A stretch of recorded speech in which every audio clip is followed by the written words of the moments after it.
नमस्कार दोस्तों, एक बार फिर से आप सभी का हार्दिक स्वागत आपके अपने YouTube चैनल रेवंत राज मैथमेटिक्स में। साथियों, इस वीडियो लेक्चर में बात करेंगे रीट स्मॉल कैप्सूल के बारे में। जी हाँ दोस्तों, आज हम पढ़ने वाले हैं बुद्धि का त्रिआयामी सिद्धांत और अपना मिशन है रीट 2021। तो साथियों, ये जो टॉपिक है बहुत ही ज़्यादा इम्पोर्टेंट है। बुद्धि का त्रिआयामी जो सिद्धांत है वो एग्ज़ाम की दृष्टि से वेरी इंपॉर्टेंट है, आप सभी को पता है, यहाँ से क्वेश्चन बनते हैं। तो चलिए शुरुआत करते हैं। वीडियो को लाइक कर दीजिएगा, चैनल पर नए तो सब्सक्राइब कर लीजिएगा। जो रीट की संस्कृत की टेस्ट सीरीज की आपकी मांग है वो कल से हम शुरू करने जा रहे हैं, संस्कृत की टेस्ट सीरीज। चलिए दोस्तों, बुद्धि का त्रिआयामी सिद्धांत। जी हाँ दोस्तों, इसके प्रतिपादक कौन हैं? JP Guilford. यदि आपसे पूछ लिया जाए कि बुद्धि का जो त्रिआयामी सिद्धांत है इसके प्रतिपादक कौन है, तो जेपी गिलफोर्ड है। जेपी गिलफोर्ड व उसके साथियों ने इस सिद्धांत का प्रतिपादन किया। तो प्रतिपादक का नाम क्या हो गया? JP Guilford. अब देखिए इसके बारे में अन्य नाम, इस सिद्धांत के अन्य नाम क्या हैं? त्रिआयामी जो सिद्धांत है इसके अन्य नाम क्या है? तो पहला अन्य नाम है संक्रिया विषय वस्तु उत्पाद सिद्धांत। इम्पॉर्टेंट है, ध्यान रखना है।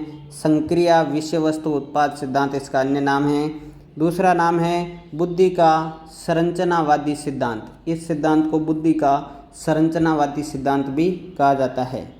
तीसरा इसका नाम है बुद्धि का प्रतिरूप या प्रतिमान सिद्धांत। और चौथा इसका नाम है 3D थ्योरी। 3D theory. तो चार अन्य नाम मैंने आपको बताए हैं, कौन कौन से? संक्रिया विषय वस्तु उत्पाद सिद्धांत, बुद्धि का संरचनावादी सिद्धांत, बुद्धि का प्रतिरूप या प्रतिमान सिद्धांत, या कह सकते हैं 3D थ्योरी। तो ये ध्यान रखना है, जेपी गिलफोर्ड का ये सिद्धांत है।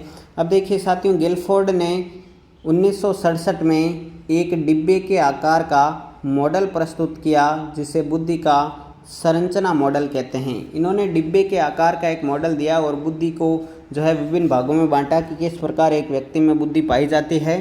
तो 1967 में एक डिब्बे के आकार का मॉडल प्रस्तुत किया, ध्यान रखना है, जिसे बुद्धि संरचना मॉडल कहते हैं। इसके अंतर्गत उन्होंने 5x4x6, ये क्या है? ये OCP है, संक्रिया विषय वस्तु उत्पाद है। 5x4x6 यानी 120 कोष बनाए गए। तो साथियों ये ध्यान रखना, आपसे पूछा जा सकता है कि 1967 में जो जेपी गिलफोर्ड ने मॉडल दिया था त्रिआयामी सिद्धांत का, उसमें कितने कोष या खंड थे? तो 120 कोष या खंड थे। गिलफोर्ड के अनुसार मानसिक योग्यता प्रमुख 3 तत्वों से निर्मित होती है। वे 3 तत्व कौन से हैं अब हम पढ़ने जा रहे हैं। देखिए 3 तत्व कौन कौन से हैं? एक है संक्रिया या विषय वस्तु, संक्रिया या प्रक्रिया, दूसरी है विषय वस्तु या अंतर्वस्तु, और तीसरा है उत्पाद या परिणाम। बुद्धि जो है इन 3 खंडों से मिलकर बनी होती है, 3 प्रतिरूपों से मिलकर बनी होती है। कौन कौन से? संक्रिया, विषय वस्तु और उत्पाद। अब इनको समझना है कि संक्रिया क्या है, विषय वस्तु क्या है, उत्पाद क्या है, इनके अंतर्गत क्या क्या आता है। तो ध्यान रखना है, मानसिक योग्यता 3 प्रमुख तत्वों से मिलकर बनी है जिनका नाम है संक्रिया, विषय वस्तु और उत्पाद। बुद्धि जो है व्यक्ति की इन्हीं 3 तत्वों से मिलकर बनी होती है, ऐसा मानना है जेपी गिलफोर्ड का। देखिए संक्रिया, सबसे पहले आता है संक्रिया। इसे हम इंग्लिश में ऑपरेशन कहते हैं, संक्रिया, या इसे हम प्रक्रिया भी कह सकते हैं। ध्यान रखना है, एग्जाम में कुछ भी लिखा हुआ आ सकता है। समस्या समाधान के लिए व्यक्ति जिस मानसिक प्रक्रिया से गुजरता है उसे संक्रिया कहते हैं। अब देखिए समस्या आ गई व्यक्ति के सामने, अब समस्या का समाधान करना है, तो व्यक्ति के दिमाग में जो मानसिक प्रक्रिया चल रही है, उस समस्या का समाधान करने के लिए उसे ही साथियों संक्रिया कहा जाता है। समस्या का समाधान करने के लिए जो विचार दिमाग में चल रहे हैं व्यक्ति के, उसे संक्रिया कहा जाता है। और इसके अंतर्गत कुल 5 भाग बताए। ये 5 भागों के नाम आपको याद होने चाहिए। क्या क्या है? स्मृति धारण, दूसरा है संज्ञान, तीसरा है अभिसारी, चौथा है अपसारी और 5वां है मूल्यांकन। ये नाम आपको याद होने चाहिए, काफ़ी इम्पोर्टेंट है। पूछा जा सकता है कौन सा संक्रिया के अंतर्गत है, कौन सा उत्पाद के अंतर्गत है और कौन सा परिणाम के अंतर्गत है या विषय वस्तु के अंतर्गत है। तो संक्रिया किसे कहते हैं? समस्या समाधान के लिए व्यक्ति जिस मानसिक प्रक्रिया से गुजरता है उसे संक्रिया कहते हैं। 5 भाग बताइए, स्मृति धारण, संज्ञान, अभिसारी, अपसारी और मूल्यांकन। अब देखिए 1977 में स्मृति अभिलेख जोड़ा गया जोड़ा गया, जिससे संख्या क्या हो गई साथियों 6 हो गई। कुल 5 भाग बताए, लेकिन 1977 में इन्होंने क्या किया है, संशोधन किया है। इन्होंने अपने मॉडल में एक संशोधन किया और 1977 में इन्होंने संक्रिया के अंतर्गत जो स्मृति अभिलेख है इसको और नया जोड़ लिया गया, इसलिए संख्या क्या हो गई साथियों 5 की जगह 6 हो गई। ये भी ध्यान रखना आपको कि 1977 में उन्होंने संक्रिया के अंतर्गत क्या जोड़ा, स्मृति अभिलेख जोड़ा। तो ये संक्रिया का पूरा मैटर हो गया। अब नंबर 2 पे आता है विषय वस्तु या कंटेंट, इंग्लिश में इसको कंटेंट कहेंगे। समस्या समाधान के लिए जिस सामग्री की आवश्यकता होती है उसे विषय वस्तु या कंटेंट कहते हैं। जो विचार दिमाग में चले उसे संक्रिया का, लेकिन समस्या समाधान के लिए जिस सामग्री की आवश्यकता पड़ी व्यक्ति को उसे विषय वस्तु कहा जाता है। इसके कुल 4 भाग बताइए। पहला है आकृत्यात्मक, दूसरा है प्रतीकात्मक, तीसरा है शाब्दिक और चौथा है व्यवहारिक। तो उसके 5 भाग बताए, फिर एक भाग नया जोड़ा। इसमें 4 भाग बताए गए हैं, आकृत्यात्मक, प्रतीकात्मक, शाब्दिक और व्यावहारिक। अब देखिए इंपॉर्टेंट क्या है, 1977 में आकृत्यात्मक भाग को हटाकर इसमें दृष्टि और श्रवण को जोड़ा गया, जिससे संख्या 5 हो गई।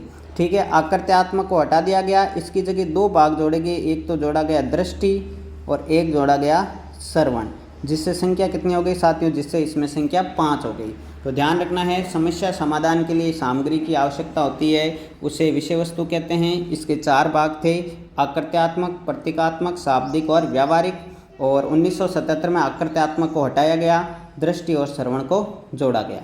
नंबर 3 पे आता है उत्पाद या हम कह सकते हैं प्रोडक्ट, परिणाम। समस्या समाधान के लिए जिस रूप में सूचनाएं प्राप्त होती है उसे उत्पाद कहते हैं। अब विचार चले दिमाग में, सामग्री आ गई, समस्या समाधान करने के लिए जिस रूप में सूचना आई कि हाँ इससे समस्या समाधान हो सकता है, तो उसे क्या कहते हैं, प्रोडक्ट या परिणाम कहते हैं। इसमें कुल 6 भाग है, इकाई, वर्ग, संबंध, पद्धति, रूपांतरण और अनुप्रयोग। ये 6 भाग आपको याद रखने हैं। 6 भाग कौन कौन से हैं, पहला है इकाई, दूसरा है वर्ग, तीसरा है संबंध, चौथा है पद्धति, 5वां है रूपांतरण और नंबर 6 पे आता है आपका अनुप्रयोग। तो ये आपके पूरा समझ में आ गया, संक्रिया, विषय वस्तु और उत्पाद। अब देखिए ये जो है ये काफ़ी इंपॉर्टेंट है एग्जाम की दृष्टि से। एग्जाम में यहाँ से सवाल आ सकता है कि सबसे पहले बुद्धि को इन्होंने 3 खंडों में बांटा, 3 रूपों में बांटा, OCP, संक्रिया, ऑपरेशन, कंटेंट, विषय वस्तु और प्रोडक्ट, उत्पाद। तो उन्होंने सबसे पहले 5 बताए संक्रिया में, 4 बताए विषय वस्तु में, उत्पाद में 6 बताए, यानी कुल मिला के जब इन्होंने 1967 में मॉडल दिया था तब कितने खंड थे, 120 खंड। तो आपसे पूछा जा सकता है कितने खंड थे, 120। लेकिन 1977 में इन्होंने संशोधन किया किसमें, संक्रिया में। और संक्रिया में संशोधन करके सबसे पहले उसमें एक स्मृति अभिलेख को जोड़ा गया, तो 5 हो गए, बाकी इसमें भी 5 हुए थे। ठीक है, और 150 हो गई। लेकिन वर्तमान में जो संशोधन किया गया है एक और जोड़ा गया है, किसमें, संक्रिया में। तो 6 × 5 × 6 120 खंड। अब ये कौन कौन से जोड़े गए हैं हम आगे मॉडल के अंतर्गत पढ़ने वाले हैं, तो ये ध्यान रखना है। वर्तमान में 180 खंड है और सबसे पहले 120 खंड थे। अब देखिए यहाँ पर ये मॉडल आपके सामने प्रस्तुत है कि मॉडल में इन्होंने क्या क्या बताया। सबसे पहले संक्रिया, संक्रिया में कुल 6 भाग है। अब कौन कौन से, एक है संज्ञान, स्मृति धारण, अभिसारी, अपसारी, मूल्यांकन और स्मृति अभिलेख। ठीक है, मैंने आपको बताया पहले 5 थे, अब कितने हो गए, 6 हो गए।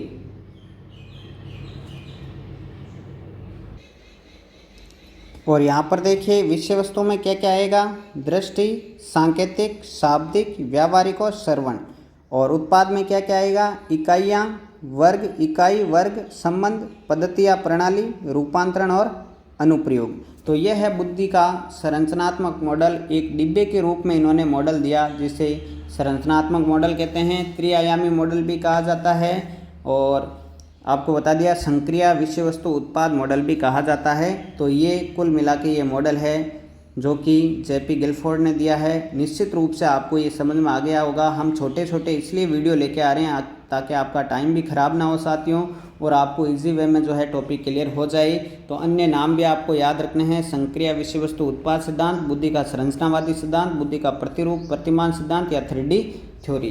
तो साथियों वीडियो निश्चित रूप से पसंद आया होगा, वीडियो को लाइक और शेयर कर दीजिएगा। चैनल पर पहली बार हैं और रीट की तैयारी कर रहे हैं तो चैनल को सब्सक्राइब कर लीजिएगा। अब जो है हम संस्कृत की टेस्ट सीरीज़ आज शाम या कल से शुरू करने वाले हैं। तो मिलते हैं साथियों नेक्स्ट वीडियो में, तब तक के लिए जय हिंद जय भारत, थैंक यू।